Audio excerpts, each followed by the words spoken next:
The Hells Angels biker saw the little girl holding a medal lost in a snow war, and the truth attached to it broke him open. Hello everyone. Before we begin today's story, I have a small favor to ask. Please hit subscribe and turn on the notification bell so you never miss our channel's new videos. It's quick, free, and the best way to support us in bringing you more dramatic stories. Your support means the world to us. Where are you watching from? Drop your city or country in the comments below. Thank you very much. Now, let's dive into today's story.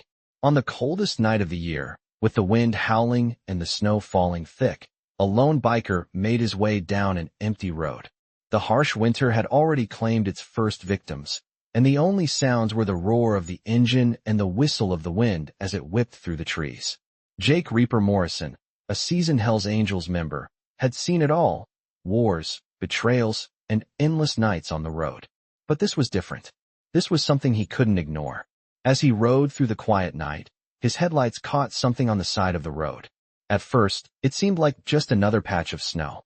But then he saw her, a little girl, barely 8 or 9 years old, sitting alone in the freezing cold, holding something tightly to her chest. His instincts told him to keep going, to mind his own business, as he always did. But something about the way she was clutching the object made him stop. He killed the engine and approached her, the weight of his leather jacket heavy on his shoulders. "Hey there," Jake said, his voice gruff, but softened by the desperation in her eyes. The little girl looked up, her breath visible in the frigid air. "Please, mister," she whispered, her voice trembling.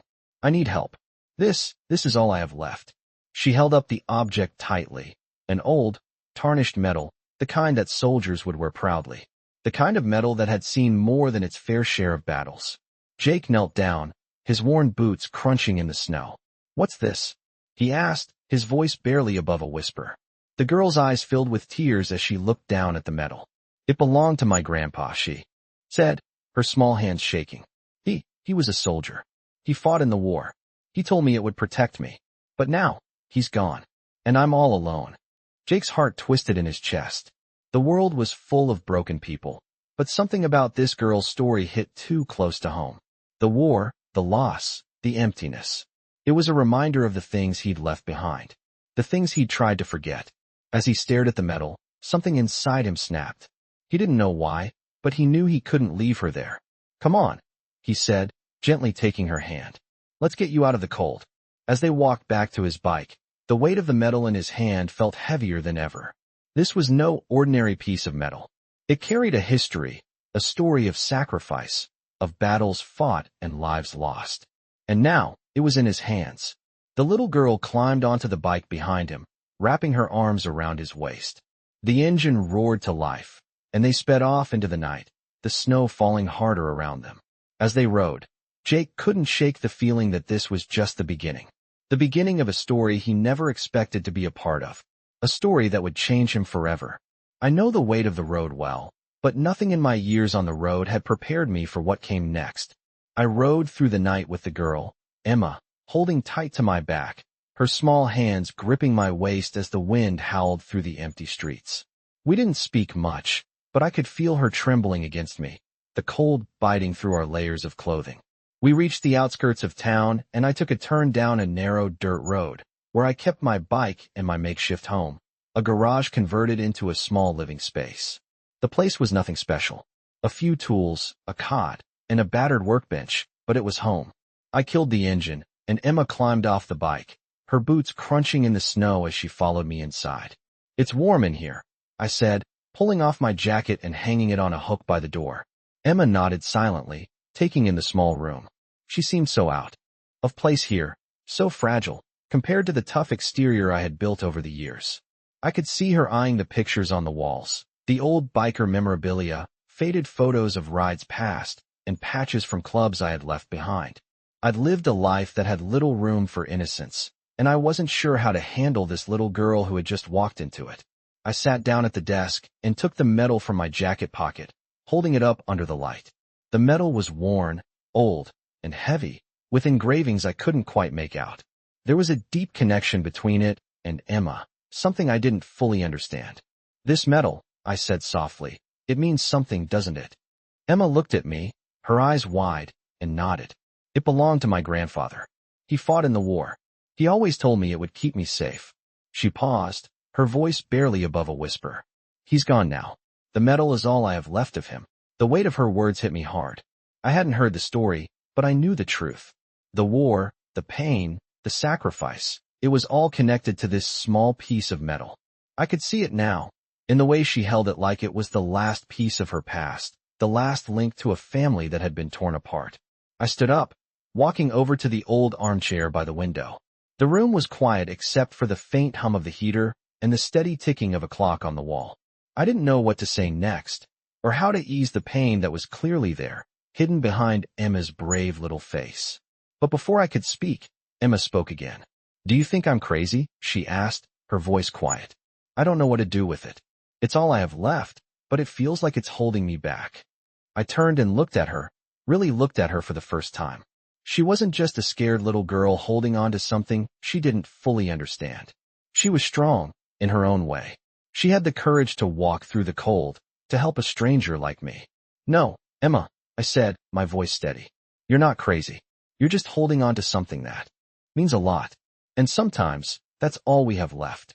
I could see the relief in her eyes, like I had just taken the weight of the world off her small shoulders. She smiled, a small, hesitant smile, but it was real. It was enough to let me know she wasn't as alone as she had been. I set the medal down on the desk, next to a half-empty mug of coffee. The next few hours passed quietly. I showed Emma around the garage, offered her a blanket, and made some hot soup from the canned goods I kept around. She ate in silence, her eyes occasionally flickering to the medal, like she was still trying to make sense of it all. As the night wore on, I found myself sitting in the chair by the window, staring out at the snow-covered road. Something had changed. I wasn't sure what, but there was a shift in the air. A weight had been lifted from Emma, but I was carrying something new now, something I didn't expect. The next morning, after the storm had passed, we sat in silence as the world outside thawed. I knew I couldn't turn my back on Emma. I didn't know what was coming next, but I did know that the truth behind that medal, whatever it was, wasn't finished yet. And neither was the journey we were on.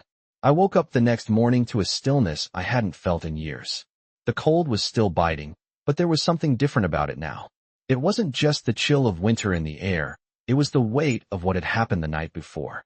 Emma was still asleep, wrapped up in the blanket I had given her, her small frame barely visible beneath the layers. I watched her for a moment, thinking about the journey she had already been through and the one we still had ahead of us. The medal was still on the desk, but it felt heavier now, like it was more than just a keepsake. It was a key to something deeper, something neither of us was ready for. I stepped outside to clear my head. The snow had stopped falling, but the world outside was still covered in a thick, quiet blanket of white. It was the kind of silence that made you feel like you were the last person left in the world. As I stood there, letting the cold wind cut through me, I couldn't shake the feeling that there was more to this than just a little girl and her grandfather's medal. I didn't know what, but I had a feeling that whatever secret this medal held would eventually come looking for us. I went back inside and started making coffee, the aroma filling the small garage and waking Emma up. She shuffled over to the small table, rubbing her eyes, looking like she hadn't slept at all. "Good morning," I said, pouring her a cup of coffee and setting it down in front of her. She didn't say anything at first, just looked at the cup like she wasn't sure what to make of it. "Are you okay?" I asked. She nodded, but I could see the uncertainty in her eyes. She wasn't just holding on to a medal. She was holding on to something bigger, something that had already started to affect both of us. "I think I should tell you something," she said quietly, breaking the silence. I sat down across from her, my coffee forgotten. I knew this was coming, but I wasn't ready. I wasn't ready for the truth. "My grandfather," she began, her voice shaking slightly. "He didn't just fight in the war. He was part of something that wasn't good. That medal, it's a reminder of the things he did. The things that I think he was trying to protect me from knowing." I could feel my heart start to race. This wasn't just a war story. This was something darker. Something that tied into the very fabric of the past I had been trying to escape for years. I leaned forward, focusing on her words. "What do you mean? What was he involved in?"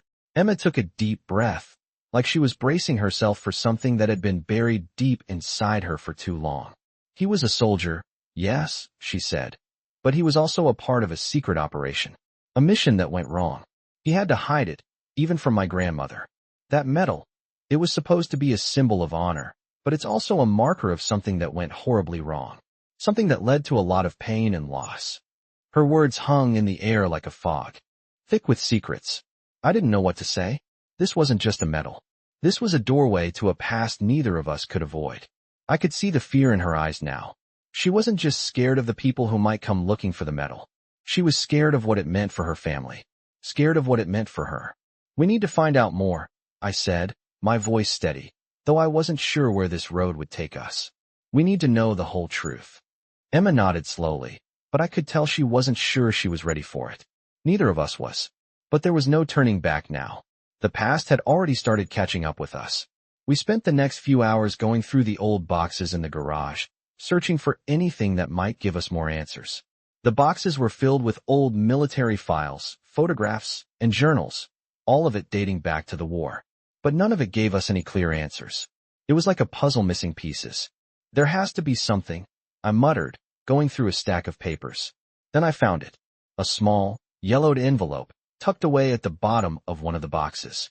Inside was a letter, written in handwriting I didn't recognize. The letter was addressed to Emma's grandfather. The words were cryptic, full of military jargon, but the tone was clear. This was a letter of warning. They know about the medal, I read aloud. They're coming for it. If you don't act now, they'll take everything from you. The letter was signed by someone named L. The name meant nothing to me, but the warning was clear. Someone was looking for the medal, and they weren't going to stop until they found it. I handed the letter to Emma, watching her face pale as she read it. She looked up at me, her eyes filled with uncertainty. "Who is L?" she whispered. I didn't have an answer, but I knew one thing for sure. We weren't safe anymore. The hunt had begun, and we were right in the middle of it. I didn't know who L was, but one thing was clear. The warning in that letter was real. The situation was getting worse by the second.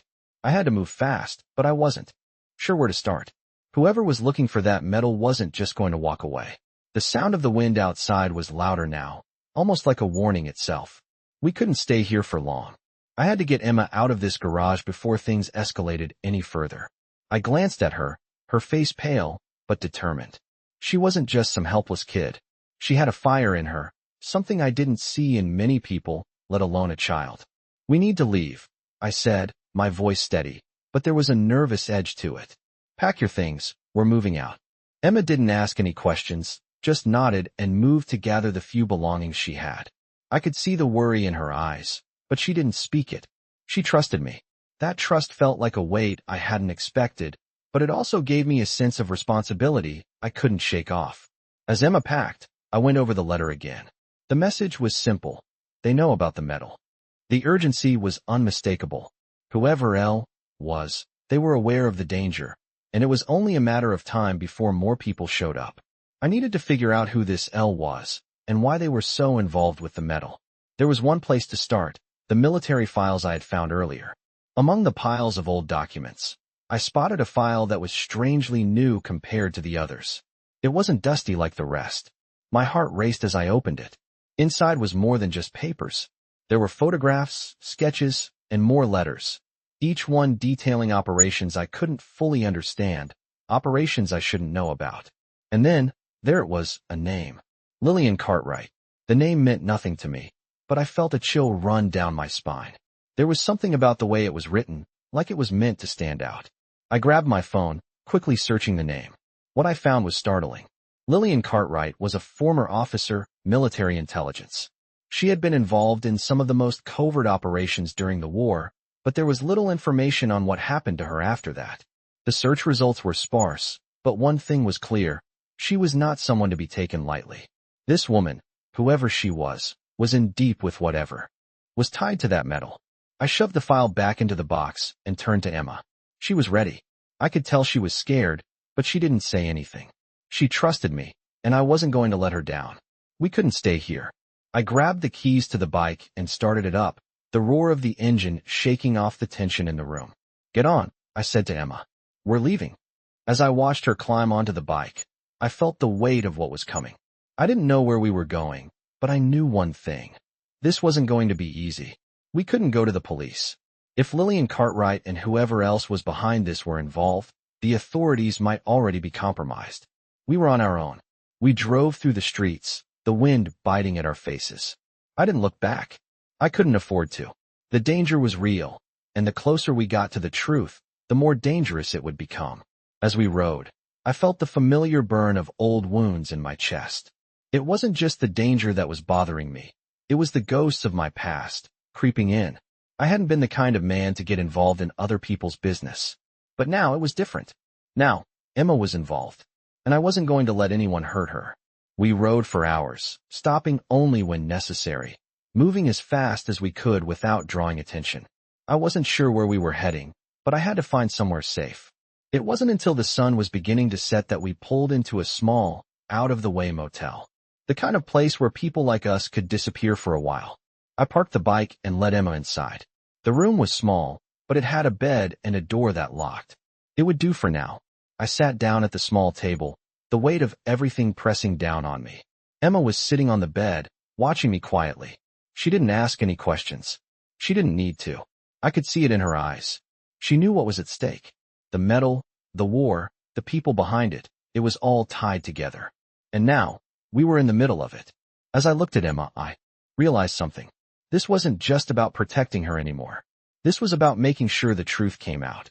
The truth about the metal, about the people who had come before her, and about the people who would stop at nothing to get their hands on it. I had no idea how deep this went, but I was going to find out. And I was going to make sure Emma was safe, no matter what it took. I spent the next few hours going over every detail I could find. The motel room felt smaller with every passing minute, the weight of everything pressing in on me. Emma sat on the bed, still quiet, her gaze distant. She had that look again, the one that said she was trying to make sense of it all. She was a smart kid, I could see that, but the things we were up against weren't something she could just process. I didn't know how to explain it to her, but I had to try. I couldn't let her carry this weight alone. Emma, I said softly, breaking the silence. She looked at me, her brown eyes searching my face. I know this is all a lot, but we have to stick together. We'll get through this, all right? She nodded, though I could tell it didn't fully reassure her. How could it? What were we even up against? That letter, the cryptic message about the metal, the mysterious Lillian Cartwright, it was all adding up to something I couldn't quite put together. My mind kept racing back to the first time I'd seen that metal. How it had felt heavier than it should have, as if it carried the weight of something more than just history. It was a key, I realized now. A key to something bigger. But what? As I sat there, trying to focus, the silence of the room was broken by a knock on the door. My heart skipped a beat. Who the hell was knocking on a door at a place like this? I stood up quickly, signaling Emma to stay quiet, to stay low. I crept over to the door and peered through the peephole. A figure stood outside, but it was hard to make out details in the dim light. I had to make a decision. I wasn't taking any chances, not with Emma in here. I pulled back from the door and checked the room for anything we could use to defend ourselves if things went sideways. Nothing. We were out of options. I had to trust my instincts, and right now, they were telling me to stay calm. I grabbed my jacket and nodded at Emma, signaling her to stay behind me. Slowly, I opened the door just enough to see who it was.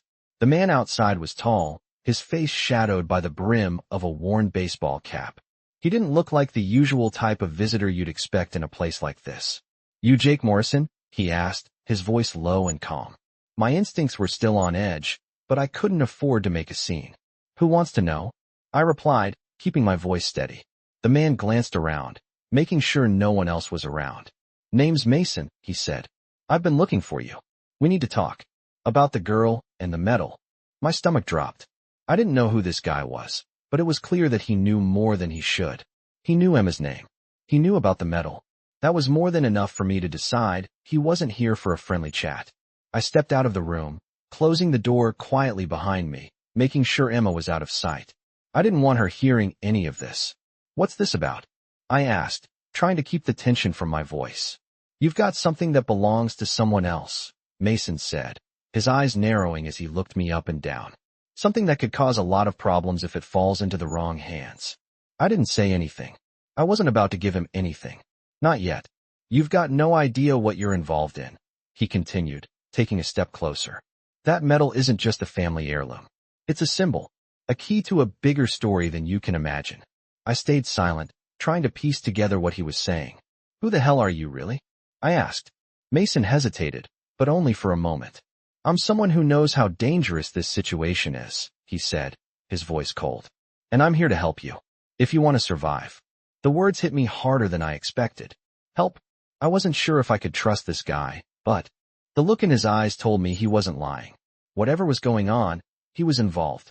I had to make a choice. Help me with what? I asked, my voice low. Mason gave a short, sharp nod, like he had been expecting that question. We can't stay here, he said. They're coming. The people after that metal, they're already on their way.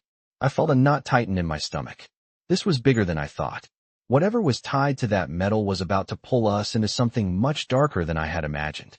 I turned back to the door, looking at the motel room one last time before I stepped back inside. Emma was waiting, sitting on the bed, her face a mix of fear and confusion. I couldn't tell her everything. Not yet. She wasn't ready. I didn't know if I was. But I knew we had no choice. I turned to Mason. What do we do now? I asked. Mason smiled, but it wasn't a comforting smile. It was the kind of smile that told you that the fight was just beginning.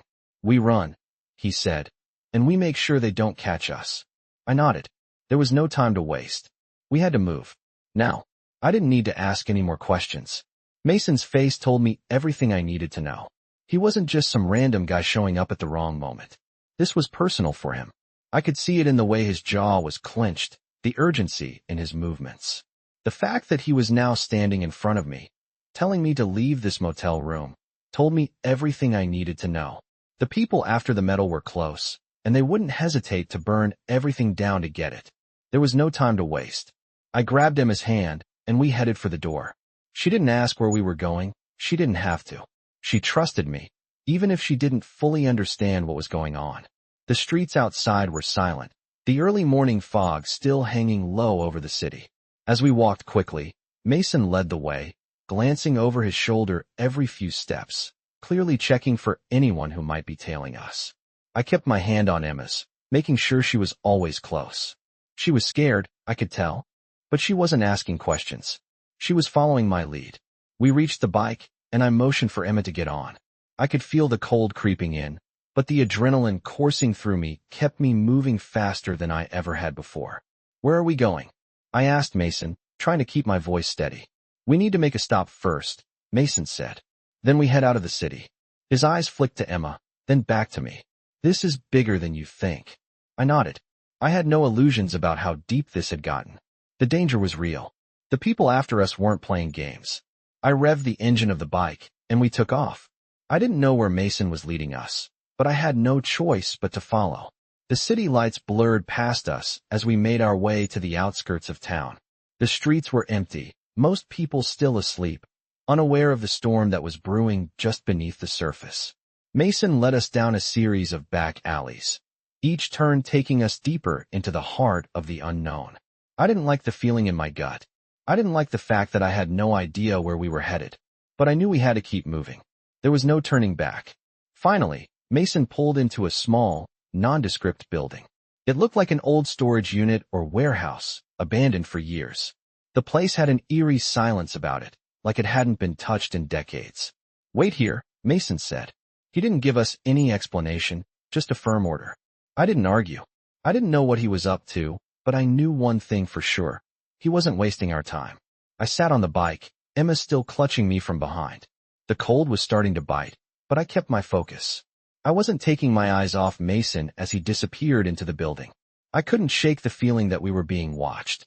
The hair on the back of my neck stood up. My instincts, honed over years of being in the Brotherhood, were telling me something was wrong. I didn't have to wait long before Mason reappeared, his face grim. We've got a problem, he said. They're closer than I thought. Someone tipped them off. I didn't need him to explain further. The tension in his voice said everything. We weren't safe here. We had to move. Fast. Get on the bike, I said to Emma, my voice sharp. We're not staying here. Mason, you're coming with us. Mason gave me a look, one that said he didn't have time for questions, but he nodded. He climbed onto the bike behind Emma, and we sped off, the sound of the engine echoing through the empty streets.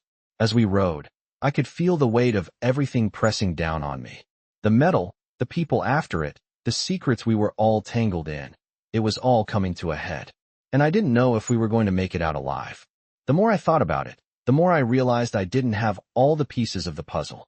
I didn't even know if I could trust Mason, but right now, he was the only ally we had. We pushed the bike harder, trying to cover as much ground as we could before it was too late. The city was fading behind us, but I didn't feel any safer. I had no idea where we were headed, but we had to keep moving. The longer we stayed in one place, the more dangerous it would be. After a long ride, we reached an isolated cabin in the woods. It was the kind of place that looked like it belonged to someone who wanted to be left alone.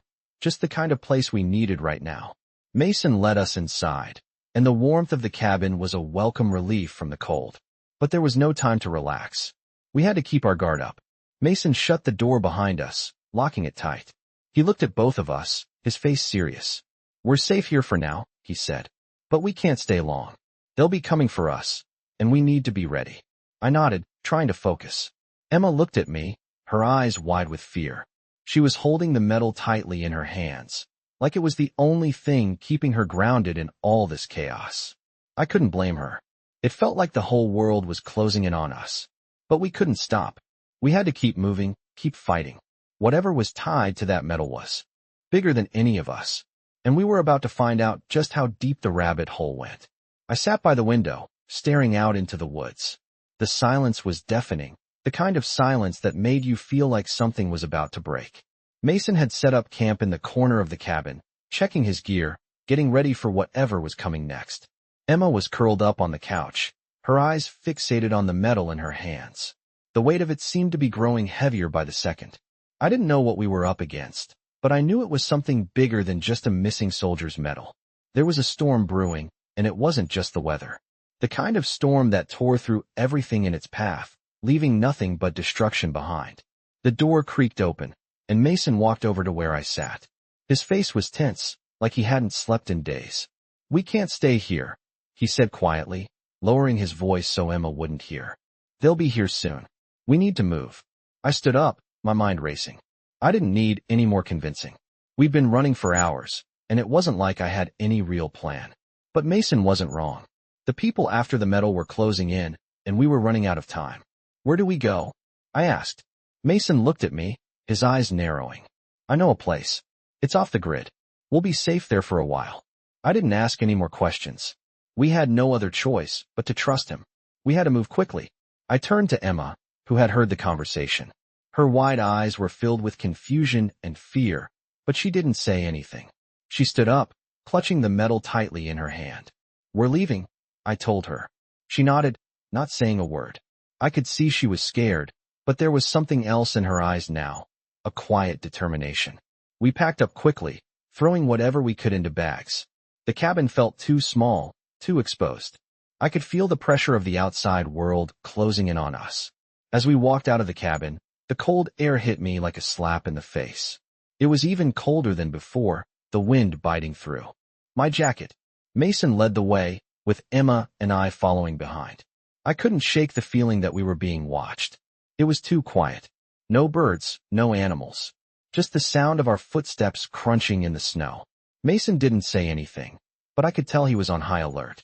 We moved quickly, avoiding the main roads, taking the back trails where the trees were thick and the snow lay undisturbed. The silence felt wrong. We had been out here for hours, and I hadn't heard a single sound that wasn't our own. I felt the hair on the back of my neck stand up. I wasn't alone in these woods. I knew it. I turned to Mason, my voice low. "Are we being followed?" He didn't answer right away, but his eyes flicked around, scanning the woods. "I don't know," he said quietly. "But we're not taking any chances." We moved faster, keeping to the shadows. The trees seemed to close in around us, and I could feel the weight of the cold, the danger pressing in.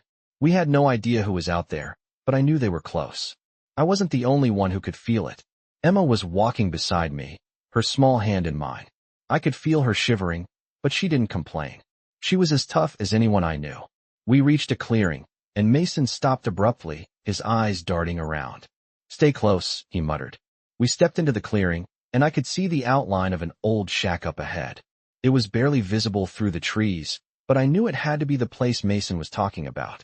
We moved toward it cautiously, but as we got closer, I saw something that made my stomach drop. The door of the shack was ajar. Someone had been there. My heart raced. Mason, someone's inside, I whispered. He nodded grimly. We're not alone.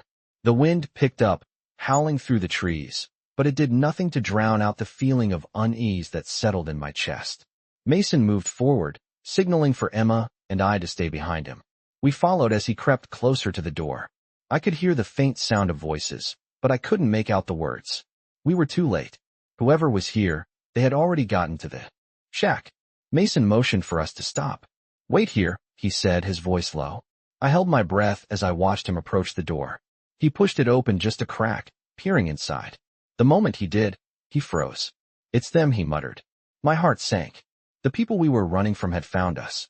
I could see the outline of several figures inside, talking in low voices. They were too close, and I knew we didn't have much time. We need to move. Now, Mason whispered urgently. He turned to me, his eyes wide with urgency. They're armed. Stay low, stay quiet, and don't make a sound. I nodded, my grip tightening on Emma's hand. We didn't have a choice. We had to make a run for it, but the path back was just as dangerous. Every second counted. Every decision could be the difference between life and death. We slipped into the woods again, moving as quietly as possible. I felt the weight of the moment pressing down on me. We had come so far, but it wasn't over yet. The chase had only just begun. I didn't know how much time we had left. The silence in the woods felt heavy, oppressive, and I could feel the weight of each breath we took. The figures inside the shack had made their presence known, and now we were on the run again. Mason led the way, his movements swift and silent, like a shadow in the trees. Emma stayed close to me, her hand gripping mine with a strength I didn't expect from someone so young. But then again, she wasn't just any kid. She had already seen more than she should have. We pushed forward, the cold biting at our faces as the forest grew denser. I couldn't stop thinking about the people chasing us. The ones who wanted that medal, the ones who knew more than they should. I had no answers for Emma, no explanation for why this was happening, but I couldn't let her see how scared I really was. My mind was racing with questions. Who were they? Why was the medal so important? And who could I trust? I knew one thing for sure. We couldn't stay in one place for too long. The danger was closing in, and if we didn't move fast, they'd catch up to us. I turned to Mason, who had stopped to check the map. How much further? I asked. He didn't look up immediately. When he did, his eyes were dark with the weight of everything that had been left unsaid. We're close, he said, his voice low. But we need to be careful. They know we're here. That was all he said. No more details, just a sense of urgency. We continued on, following Mason's lead, but every step I took felt like we were running out of time. As the woods thickened, the trees seemed to close in around us, blocking out the sky. It was getting harder to see. I kept checking behind us, expecting to hear the crunch of footsteps, the sound of someone following. But all I heard was the rustling of the leaves and the wind pushing through the branches. We came to a clearing, and Mason stopped suddenly. I almost ran into him. He held up a hand, signaling for us to stay quiet. I peered ahead, my eyes scanning the area. In the distance, I saw a small cabin, barely visible through the trees. It looked abandoned, forgotten by time. That's where we're headed, Mason whispered. I could hear the tension in his voice, the weight of knowing what was coming next. We had to get to that cabin, but I didn't like the feeling in my gut. I wasn't sure if it was safe. We had no choice but to take the risk. We crept toward the cabin, our footsteps muffled by the thick layer of snow. My breath came out in quick puffs, mixing with the cold air. My heart was racing again. I glanced at Emma, who was staying close, her eyes wide with fear. She was trying to be brave, but I could see it in her face. She didn't know what was happening, and I didn't know how to protect her from the storm that was coming. As we approached the cabin, Mason held up his hand again. He motioned for us to stay back. I felt my chest tighten as he moved forward, slowly pushing the door open. The creak of the door echoed in the stillness. I held my breath, waiting. A moment later, Mason stepped inside. I followed him quickly, but kept my eyes on the door behind us. Emma came in last, her small feet barely making a sound on the wooden floor. The cabin was dark, the only light coming from a small window on the far side. I could barely make out the shapes of furniture covered in dust and cobwebs. It looked abandoned, but there was something off about it. I didn't trust it. We need to stay here for a bit, Mason said, closing the door behind us. They'll be looking for us, but they won't find us here. Not yet. He walked further into the cabin, his eyes scanning every corner. He was right to be cautious.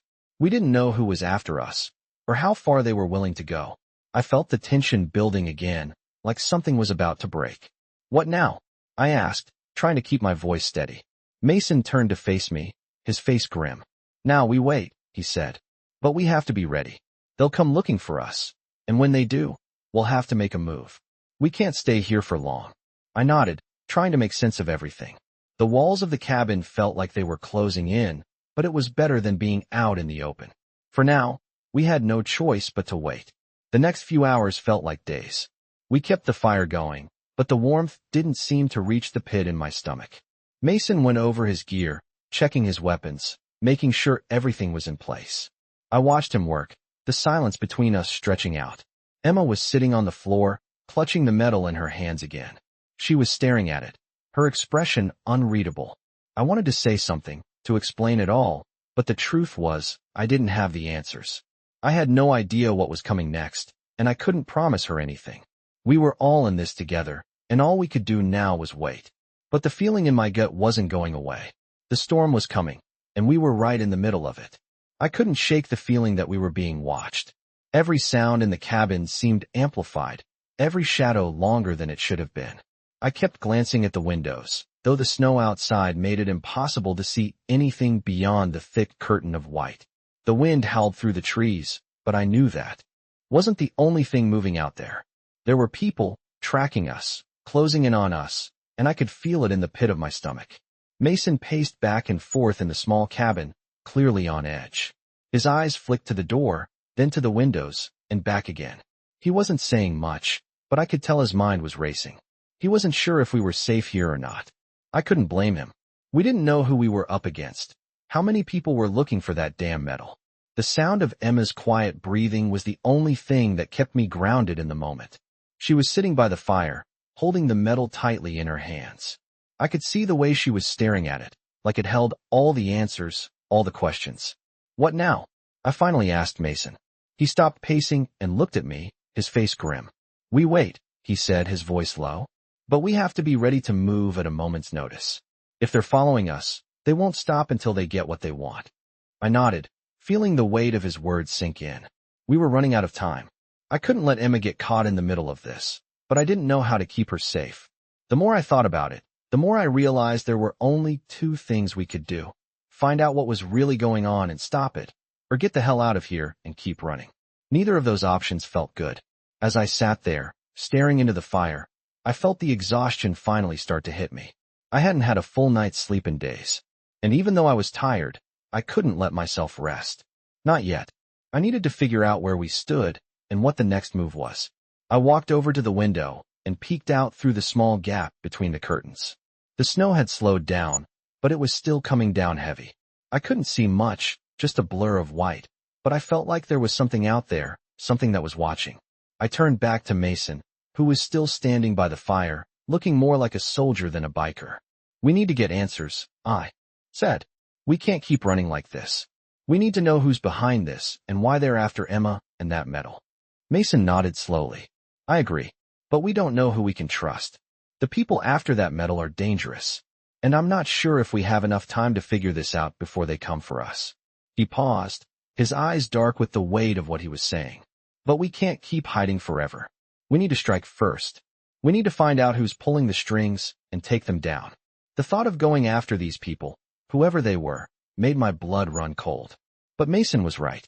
We couldn't run forever. The longer we stayed hidden, the more dangerous it would get. And the longer Emma stayed in this, the more her life was at risk.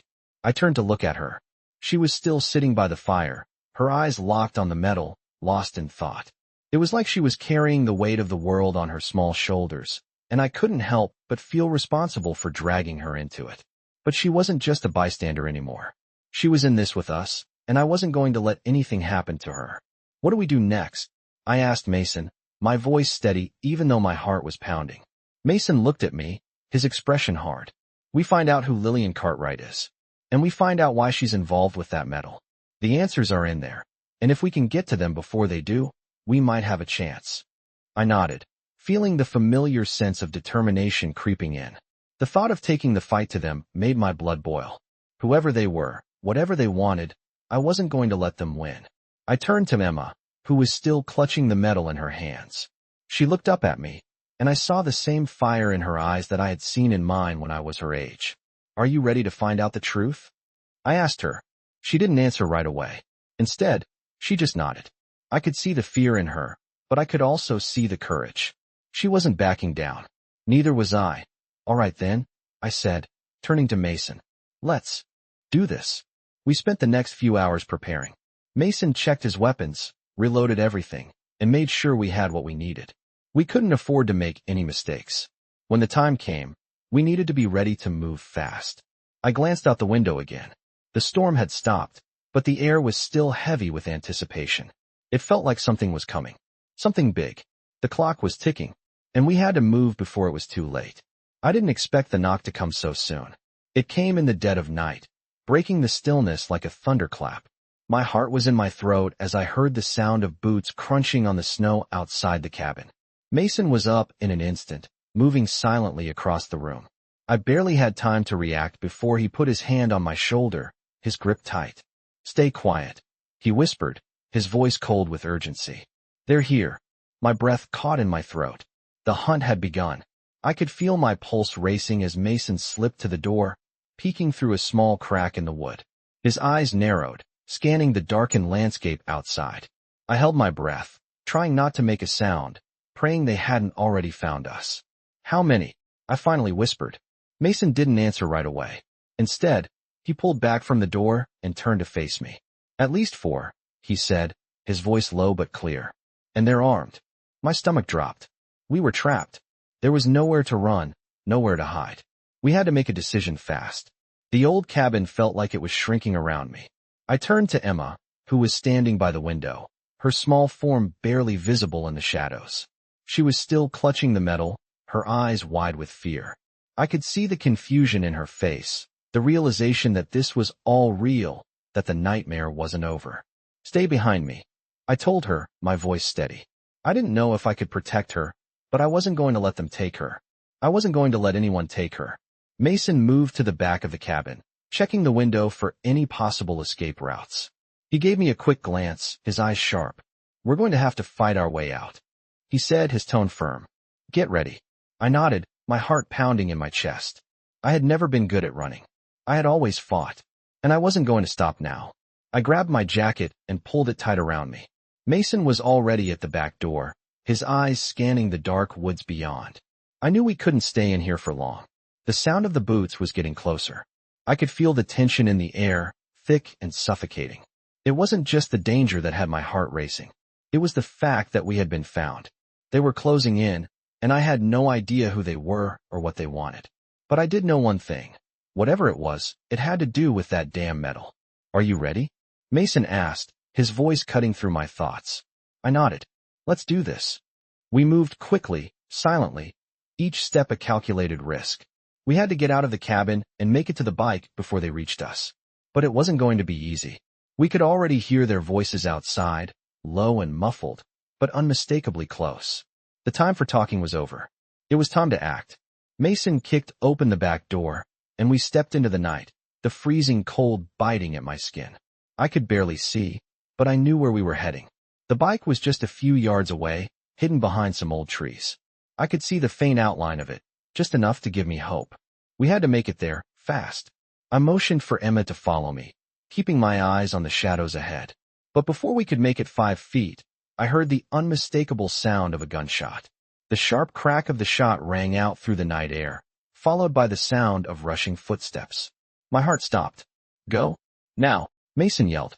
We sprinted toward the bike, the sound of boots pounding behind us growing louder with each passing second. I could hear Mason's footsteps, but I was focused on Emma, making sure she was close, making sure she was safe. We reached the bike, and I wasted no time. I threw Emma onto the back, jumped on, and fired up the engine. The roar of the bike drowned out everything else.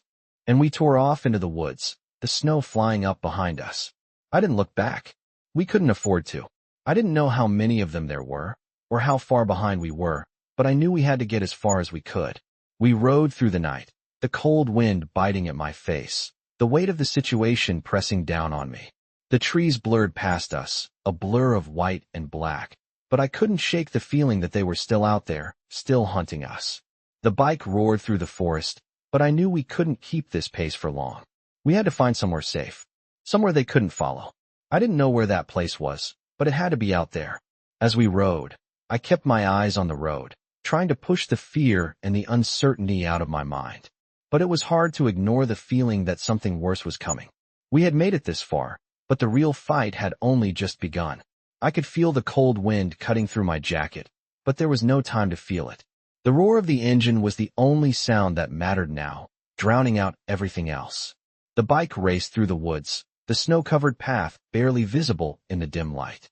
I had no idea where we were heading, just that it had to be far away from the people who were hunting us. They wouldn't stop, not until they got what they wanted. And I knew the closer we got to the truth, the more dangerous it would become. The road ahead was dark, but I could make out the shapes of the trees, the deep shadows stretching across the path. I glanced behind me, but I couldn't see anything through the thick snowstorm. No sign of anyone chasing us. Not yet, but I knew that wouldn't last. We had to move fast, stay ahead of them. We had no idea who they were or how many of them there were, but I was willing to bet they were professionals, cold, calculated, and relentless. We needed answers. We needed to know who was behind all of this and why they were so determined to get their hands on the metal. As the bike sped down the trail, Emma's grip tightened on my waist. I could feel her small body shivering, despite the warmth of her jacket. I glanced back at her, her face pale in the dim light, but her eyes were sharp, focused. She wasn't complaining. She wasn't asking questions. She was just holding on, trusting me to get her through this. That trust was all I had left. I wasn't sure I could keep my promise to protect her, but I wasn't going to stop trying. We pushed on, the bike cutting through the snow and ice, the engine roaring like a beast. I couldn't afford to slow down. We needed a plan, but we didn't have time for one. We were just running, trying to stay ahead of whoever was behind us. I turned the bike down a narrow path, the trees closing in around us. The snow was deeper here, making it harder to move quickly. I could feel the bike sliding slightly as we hit patches of ice, but I didn't slow down. We couldn't afford to. Not now. I glanced ahead, looking for any sign of shelter, a place to regroup. The path seemed endless, the trees becoming more densely packed with each passing minute. I felt the weight of the moment settling in. We had nowhere to go, no clear escape. Just the cold, the snow, and the storm closing in on us. We couldn't keep this up forever. My mind was racing. We had no backup, no place to run. We were alone out here, in the middle of nowhere. I was good at surviving, but this was different. This wasn't just about surviving. It was about protecting Emma, keeping her safe from whatever was coming. The road ahead was uncertain, but it was the only choice we had. I turned the bike into a clearing, a break in the trees that offered a brief moment of visibility. In the distance, I saw a small cabin, barely visible through the snow. It looked like a place no one would think to look. It wasn't much, but it was better than nothing. "That's our next stop," I said, my voice steady but low. Emma didn't respond. She just nodded, her face still tense with fear. I could tell she was exhausted, both physically and mentally. She had already been through more than most adults could handle, but she wasn't breaking. Not yet. I turned the bike toward the cabin, revving the engine as we neared. As we got closer, I felt a sense of relief wash over me. The cabin was small, old, but it looked abandoned. We might be able to rest there for a while, at least long enough to plan our next move. I pulled up to the front door and killed the engine. We weren't safe yet, but it was the best option we had. I got off the bike, motioning for Emma to follow me. "Stay close," I said. We approached the door, and I tried the handle. It was unlocked. That was either a stroke of luck or a very bad sign. I pushed the door open slowly, scanning the inside for any sign of life. The air inside was stale, the walls covered in dust. It looked abandoned, but I wasn't taking any chances. I stepped inside, motioning for Emma to follow. Mason was already in the cabin, checking the rooms, his eyes sharp as always. I couldn't help but feel a sense of unease. The place felt wrong, like we weren't alone. "We're safe for now," Mason said, his voice low. "But it won't be long before they find us. We need to figure out our next move." I nodded, my mind already racing with possibilities. We couldn't keep running. Sooner or later, they'd catch up with us. We had to end this. The question was how. Do you know who's behind this? I asked Mason. Who's after the metal? Mason shook his head. I don't know yet, but we're getting closer to the truth. The people we're dealing with, they're not ordinary. They know what they're doing. I didn't like the sound of that, but it didn't matter. We had no choice but to keep pushing forward, to find out the truth before it was too late. I didn't sleep that night. The cabin was silent, but my mind was anything but. The weight of everything we had just learned, the danger closing in, and the haunting uncertainty of who was really behind this. It was all too much to process. Emma was asleep in the corner, curled up on a small mattress I found for her. She looked so innocent in her sleep, but I knew she was far from it. The life she had known was gone now. This was her new reality, and it was dangerous. I sat by the fire, staring into the flames, trying to make sense of it all. We had to find out who was behind this.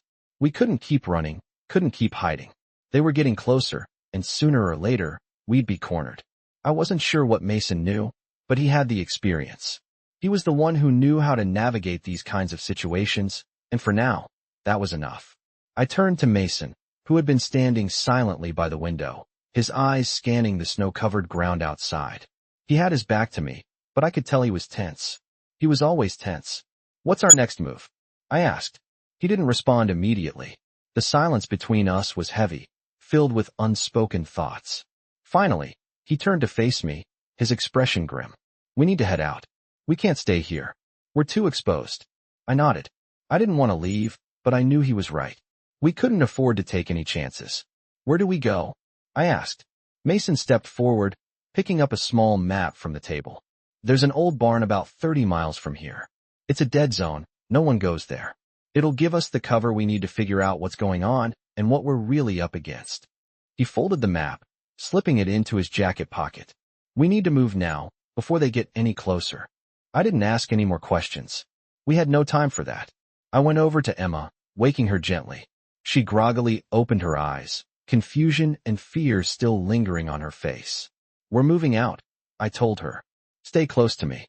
She nodded without saying anything, though I could see she was scared. I could see it in her eyes, the uncertainty of this new world she had been thrust into. But I couldn't reassure her. I didn't know what was ahead. I didn't know what we were going to face next. We packed up quickly, making sure we had everything we needed.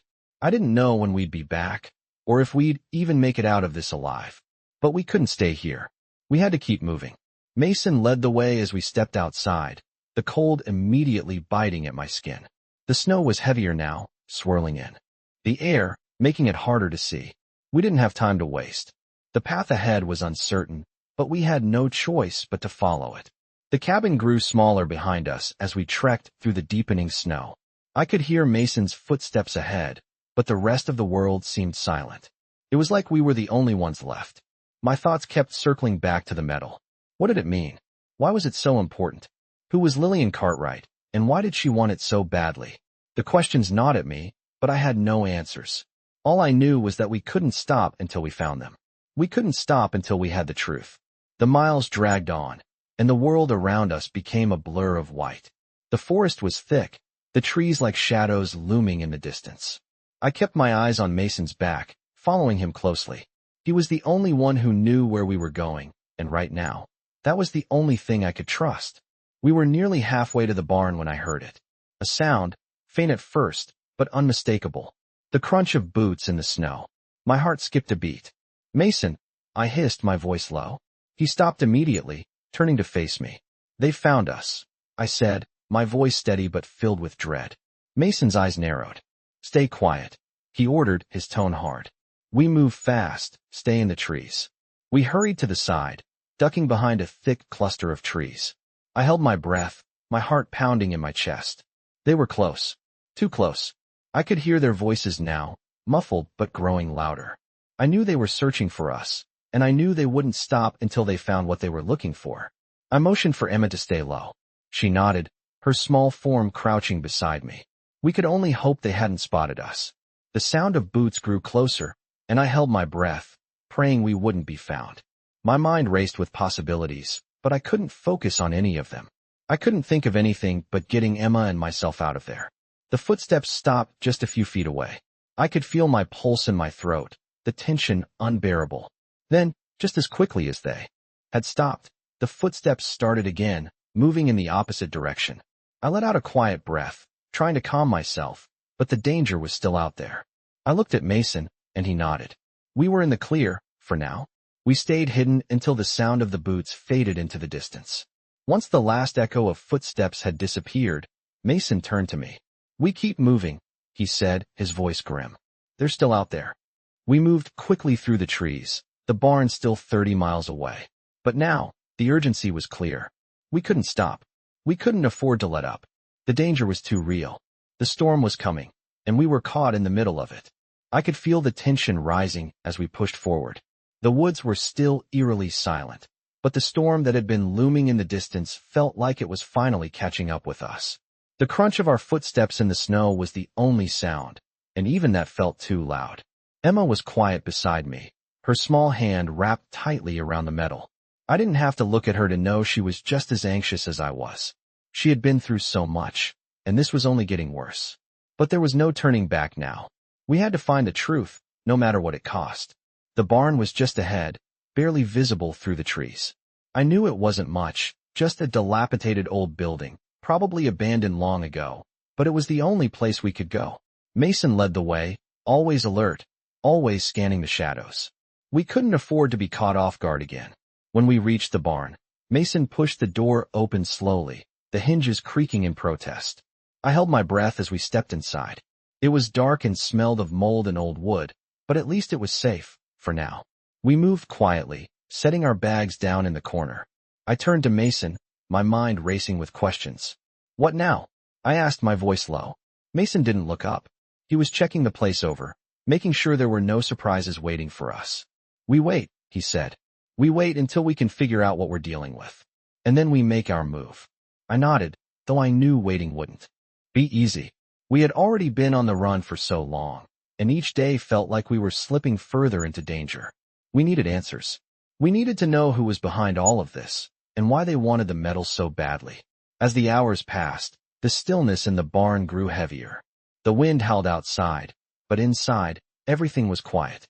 I sat by the fire, watching the flames dance as I tried to piece together everything that had happened. I kept thinking about the warning in the letter we had found. They know about the metal. They're coming for it. But who were they? And why was the metal so important? My mind kept circling back to Lillian Cartwright. Whoever she was tied to this whole mess. And she wasn't going to stop until she got what she wanted. I looked over at Emma, who was sitting near the fire, her gaze distant. She was still clutching the metal like it was the only thing keeping her grounded. I couldn't blame her. I knew how much that metal meant to her. It was the last piece of her grandfather, the last connection to a family she had lost. But it was also a key to something much darker. I stood up and walked over to Mason. "We need to move," I said. "We can't stay here much longer. They'll find us." Mason finally looked up, his eyes sharp. "I know, but we need to be smart about this. We can't just run blindly." I sighed, frustration bubbling up. "Then what do you suggest we do?" He stood, walking toward the door. "We figure out where they're coming from, and then we go to them. We take the fight to them." I felt a chill run down my spine. I knew what he was saying, but it still didn't feel real. "Are you sure that's the right move?" I asked. "We don't even know who they are, Mason." He paused for a moment, looking out into the darkness. "We'll know soon enough," he said quietly. "We have to. There's no other way out." I nodded, though a part of me was still uncertain. I didn't like the idea of going after whoever was hunting us. But Mason was right. We couldn't keep running forever. We had to face this head on, or it would destroy us. I turned back to Emma, who had been listening. Her eyes were wide with fear, but there was something else there, too. Something I hadn't seen before. Determination. She wasn't going to let this beat her. "Are you ready to find out what's really going on?" I asked her softly. She looked up at me, nodding without a word. She didn't need to say anything. I could see it in her eyes. We were in this together, and we would get through it, no matter what it took. "All right," I said to Mason. "Let's do this." We gathered our things and prepared to leave the barn. The cold outside was biting, but it didn't matter. The only thing that mattered now was getting to the truth. We had to face whatever was waiting for us, and we had to do it now. The snow continued to fall as we moved out into the night, the weight of everything pressing on me. But I wasn't afraid. Not anymore. We had come too far to turn back. This was our fight, and we weren't going to back down.